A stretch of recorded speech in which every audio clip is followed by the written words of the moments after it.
Bueno, buenos días a todos, bienvenidos a Pontevedra, aunque ya os dieron la bienvenida ayer, yo os la quiero dar también como secretaria de primera instancia número 1 de Pontevedra. Espero que os haya gustado la ciudad y hoy parece ser que el tiempo nos va a acompañar un poquito más que nos acompañó ayer. Bueno, la primera de las mesas redondas es el secretario judicial y la nueva ley de enjuiciamiento criminal. Estamos en un momento de cambio, esperemos que por fin se nazca una nueva ley de enjuiciamiento criminal y es importante determinar la situación o la posición en la que nuestro cuerpo va a intervenir en ese cambio y en esa nueva regulación de la ley de enjuiciamiento criminal. Por eso el sentido de esta ponencia y de esta mesa redonda. Nos acompañan y van a intervenir en la mesa Jaime Herraiz Palles, era quien iba a intervenir, pero por motivos personales no ha podido comparecer, y le sustituye Enrique Roldán López, secretario juzgado penal número 5 de Alcalá de Henares, hoy en Comisión de Servicios en el Social número 21 de Madrid. Y Alfredo Martínez, que es secretario de la Instrucción número 12 de Málaga. Bueno, en principio comenzaremos con Alfredo Martínez, que se va a ocupar de explicarnos la fase de instrucción. Y después Enrique Roldán se ocupará de la fase de ejecución. 40 minutos más o menos de intervención de cada uno de ellos, luego abriremos un turno de preguntas y de debate, si os parece. Muy bien, pues comenzamos con inglés. Buenos días a todos. ¿Se me oye? Sí, ¿verdad? Bien. Lo primero, darle las gracias por estar a estas horas tan tempranas después del primer día. Sé que han hecho un esfuerzo, así que muchas gracias por estar aquí. Y también darle las gracias a Adriana por sus palabras de presentación, agradecimiento que además extiendo al Colegio de Secretarios y a su dirección por haberme invitado a participar en esta jornada. La verdad es que no lo pensé mucho cuando me lo propusieron. Reflexionar sobre nuestra profesión en público me parece una de las actividades más interesantes a las que me podía enfrentar en estos momentos de cambios radicales. Si además el campo se acotaba al proceso penal, que es la jurisdicción en la que yo me muevo a diario, y el lugar era esta hermosa ciudad que no conocía, pues me pareció una invitación irresistible y, como les digo, no tardé más de 5 segundos en aceptar la invitación. Creo que fue una buena decisión y espero que ustedes, después de escucharme, esta mañana estén de acuerdo conmigo. Antes de entrar en materia, dos cuestiones, digamos, metodológicas. En primer lugar, como ha dicho Adriana, tenemos 2 horas asignadas en la mesa redonda y no quiero intervenir más de 45 segundos, así que trataré de ser disciplinado y no aburrirles más de la cuenta. Y en segundo lugar, es mi intención, sobre todo, exponerle un catálogo de problemas en relación a la materia que nos ocupa. Apuntaré también las posibles soluciones que entiendo hacen frente a los problemas planteados en los distintos escenarios que se diseñan, aunque luego solo se materialice uno de ellos solo. Después de todo, el mundo cuántico no ha llegado todavía a la justicia y alguna vez deberán concretarse los proyectos en marcha, por muchos que sean, pero al final, supongo, solamente tendremos un escenario en el que nos deberemos mover.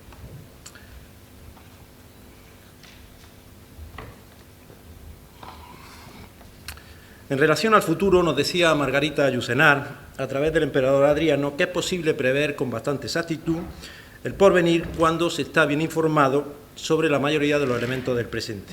En mi caso, no me resulta especialmente cómodo trabajar con futuribles, es decir, con reformas y proyectos que por naturaleza no han nacido. Yo prefiero las normas jurídicas que están publicadas en el boletín correspondiente, ahí me muevo con bastante más facilidad y además estoy lejos de tener a disposición o a mi disposición esa buena información que nos dice la escritora francesa para poder prever con seguridad el futuro. Hecha esta prevención, creo que me encuentro en la mejor disposición para, sin más preámbulos, entrar en materia.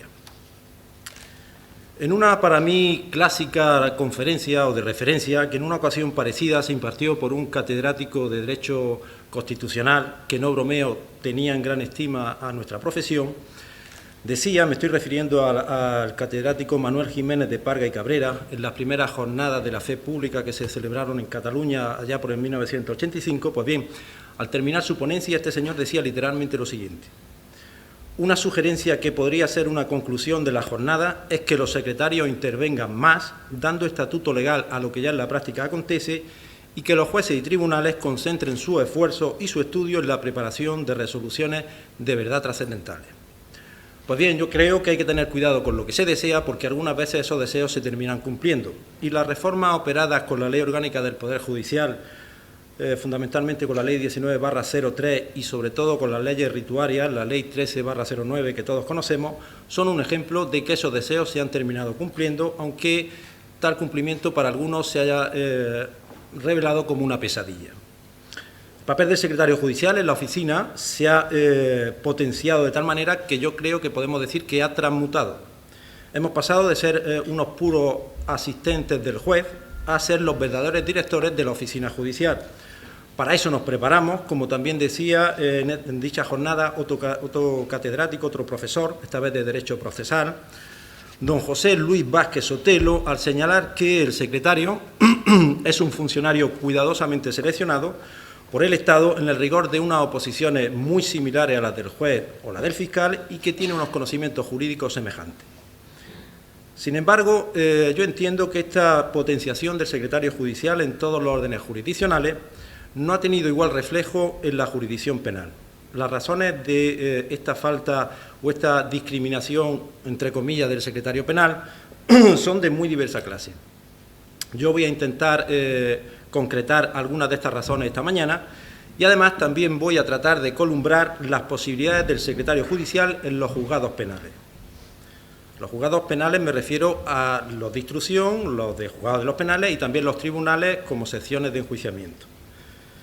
En el proceso penal todos sabemos que podemos distinguir tres fases bien diferenciadas, que serían las de instrucción, las de juicio y las de ejecución, dejando aparte la cuarta discutida de la fase intermedia, que no nos interesa aquí, por lo menos en lo que yo quiero hablar. Yo voy a ocuparme, como ha dicho Adriana, de la fase de instrucción, siguiendo el criterio prudente, creo, de hablar de lo que uno mejor conoce. Soy de un juzgado de instrucción o trabajo en un juzgado de instrucción, mientras que mi compañero Enrique se va a ocupar de la fase de ejecución.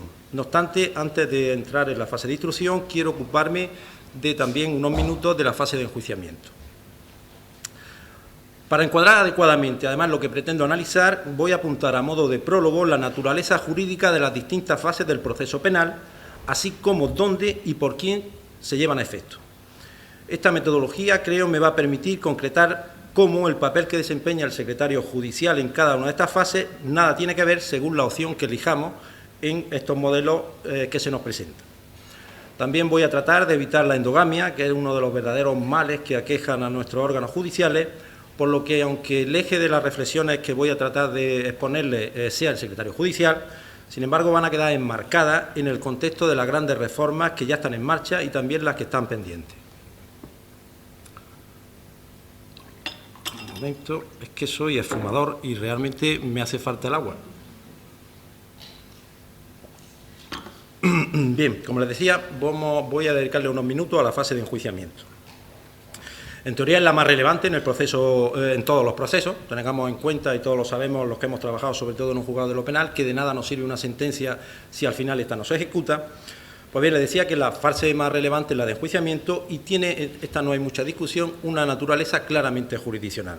Constituye el acto central de todos los procesos y está sometido, por lo menos en el proceso penal, a los principios de inmediación, publicidad, concentración, contradicción y oralidad. Todos estos principios están vinculados a la actividad jurisdiccional y, por tanto, será en el acto del juicio donde el tribunal obtiene el material probatorio para, aplicando la norma jurídica, resolver el caso concreto.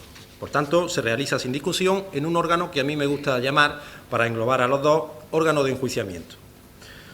Pues bien, en esta fase yo entiendo que la actuación del secretario judicial es residual, teniendo en cuenta la actual regulación de la fe pública y su proyección en los juicios con los sistemas de grabación. De hecho, en las relaciones de puesto de trabajo, la famosa RPT, la UPA de los órganos de enjuiciamiento, ya sean juzgados de lo penal o tribunales, están servidas como mucho, con suerte, por medio secretario. Lo normal incluso que sea un cuarto, es decir, por cada 2 UPA habrá un secretario judicial. Pues bien, por eso entiendo que es residual su función. Y además, ahora voy a entrar en un tema que es muy posible, o tengo por lo menos la intención de dedicarle un trabajo específico, es bastante controvertido, y sería la naturaleza o lo que entendemos por la fe pública judicial en los juicios. Entiendo que la regulación de la nueva manera de llevar a cabo la garantía de veracidad de las vistas o juicios orales introducidos con la Ley 13/09 hace que sea muy discutible el que pueda denominarse con rigor fe pública judicial la documentación de las actas de los juicios sin la presencia del secretario judicial. No hay percepción sensorial directa del secretario, de tal manera que lo ocurrido en el juicio no se recoge y documenta por alguien que tiene la capacidad jurídica de saber lo que está ocurriendo, la trascendencia de lo que se hace y las facultades de plasmarlo con la suficiencia necesaria para que el que tiene que decidir, es decir, el juez, pueda hacerlo sin que queden dentro o fuera hechos en los que el mismo juez ha participado. Creo que la importancia de que las cosas se documenten, como he dicho, es lo que motiva que la fe pública se la considere una potestad del Estado y que se la residencia en un funcionario altamente cualificado en ciencia jurídica, como somos los secretarios, y además la sujetan a los principios de autonomía, independencia, exclusividad y plenitud. La labor del secretario, con la posibilidad introducida por la Ley 13/09, se circunscribe a garantizar con la firma electrónica, en el mejor de los casos, que un aparato ha grabado lo ocurrido sin interferencia y que esta grabación es la que se incorpora a los autos y no siempre. Por tanto, creo que se trata de una función que poco tiene que ver con la fe pública judicial así concebida y sí mucho más, desde mi punto de vista, con otras competencias del secretario judicial que se pueden encuadrar en la órbita de custodia de autos. Aunque personalmente no me gusta mucho esta nueva regulación de las funciones del secretario, estoy dispuesto a aceptarla, emanan del legislador y por tanto está legitimado para hacerlo. Nosotros debemos de cumplir la ley, la hace el legislador, estoy dispuesto a cumplirlo, pero siempre que llamemos las cosas por su nombre.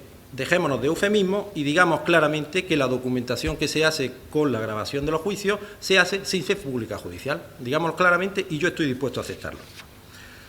Bien, ese sería el pequeño excurso, los pequeños minutos que le iba a dedicar a la fase de enjuiciamiento y voy a pasar ya a la fase de instrucción, que es la que yo mejor conozco y en la que me muevo más cómodamente. La fase instructora, desde un punto de vista doctrinal, está sometida a bastante polémica en los últimos años. Dos problemas fundamentales la atenazan, dos problemas que están íntimamente relacionados entre sí, que sería el primero y del que deriva el segundo. El primero es la naturaleza jurídica de la función instructora. Es decir, si se trata de una actividad jurisdiccional o se trata de una actividad administrativa. Y derivado de esta sería si la actividad de instrucción la puede realizar un órgano que no sea jurisdiccional porque se considera que es administrativa. En definitiva, si el fiscal puede instruir. La respuesta que demos a tal cuestión no va a ser inocua para el secretario judicial en particular y tampoco, entiendo yo, para la sociedad, según voy a tratar de demostrar a continuación.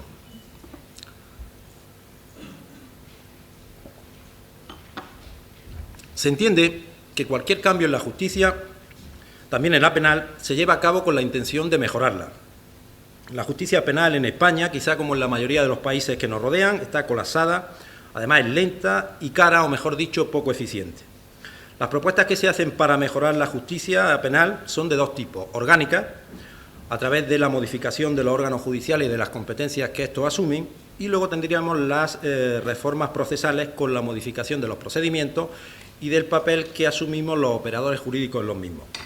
Pues bien, tanto las reformas procesales como las orgánicas están en marcha, las orgánicas a través de los tribunales de instancia, que supongo todos conocen, y también de la nueva oficina judicial, nombre que ya es un puro eufemismo, de nueva no tiene nada, y la segunda están en marcha con los anteproyectos de ley de enjuiciamiento criminal, que también supongo todos conocen, tanto las del ministro de Justicia anterior como los trabajos de la actual comisión. Tienen que saber que hay una comisión institucional para la elaboración de propuestas de texto articulado de la ley de enjuiciamiento criminal, que se puso en funcionamiento el 15 de marzo de 2012, y que, una vez más, los secretarios judiciales hemos quedado excluidos de esa comisión. Creo que uno de los temas pendientes que tenemos los secretarios judiciales como cuerpo superior jurídico es participar en dichas comisiones. Somos expertos procesales, conocemos profundamente la realidad procesal de la Administración de Justicia y creo que tenemos mucho que decir. Por tanto, desde aquí, una de las primeras conclusiones que quiero lanzar es que nos tienen que tener en cuenta en cualquier comisión que afecte a una ley procesal, porque es que nosotros somos los expertos procesales de los juzgados. Bien, aunque voy a dedicar mis mejores esfuerzos, o por lo menos así lo voy a intentar, a las reformas procesales, creo ineludible hacer una breve referencia a la reforma orgánica, en concreto a los tribunales de instancia y a la nueva oficina judicial, como he dicho, y a cuáles son las consecuencias que las mismas tienen en la fase estructural del proceso penal, bien entendido que las reformas procesales y las reformas orgánicas interactúan entre sí, de tal manera que unas y otras resultan afectadas y se intercambian. Resumiendo, podemos señalar que los objetivos que pretende esta reforma orgánica, según dice el Ministerio de Justicia y el propio Consejo General del Poder Judicial, como digo, los objetivos serían los siguientes, se lo voy a decir muy esquemáticamente con el fin de no aburrirles. Sería, en primer lugar, concentrar medios para hacer frente al incremento de los asuntos ingresados en los órganos judiciales.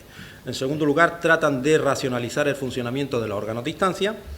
En tercer lugar, quieren acabar con los problemas que actualmente genera el reparto de los asuntos entre los juzgados unipersonales. Cualquiera que esté en un juzgado de instrucción sabe a lo que me refiero con las cuestiones de competencia.